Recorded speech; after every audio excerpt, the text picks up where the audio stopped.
Hi అండి. మొన్న మేము తిరుపతి వెళ్ళాం కదా కడప మీదుగా. కడప నుంచి 25 కిలోమీటర్లను వెళ్ళాక అక్కడ ఒంటిమిట్ట శ్రీ కోదండరామస్వామి వారి ఆలయం కనిపించింది. దీనిని ఏకశిలా నగరం ఒంటిమిట్ట అని పిలుస్తారట. నాకు అక్కడికి వెళ్ళిన తర్వాత బోర్డు మీద చూస్తే తెలిసింది ఏకశిలా నగరం అని. అయితే ఇది మనకి తెలుగు రాష్ట్రాలు విడిపోయిన తర్వాత, అంటే తెలంగాణ విడిపోయిన తర్వాత మనకి కళ్యాణం, శ్రీరామనవమికి కళ్యాణం జరిపే ప్లేస్ ఏదైతే ఉందో అది ఇదేనండి. అంతకుముందు భద్రాచలంలో జరిపేవాళ్ళు. ఉమ్మడి తెలుగు రాష్ట్రాల్లో. రాష్ట్రం విడిపోయిన తర్వాత మనకి మెయిన్ శ్రీరామనవమి పండగకి కళ్యాణం జరిపే గుడి ఇదేనండి.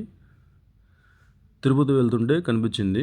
అంటే మాకు తెలియదు ఆ రూట్లో ఒంటిమిట్ట ఉంటుందని. కనిపించి ఆగాము.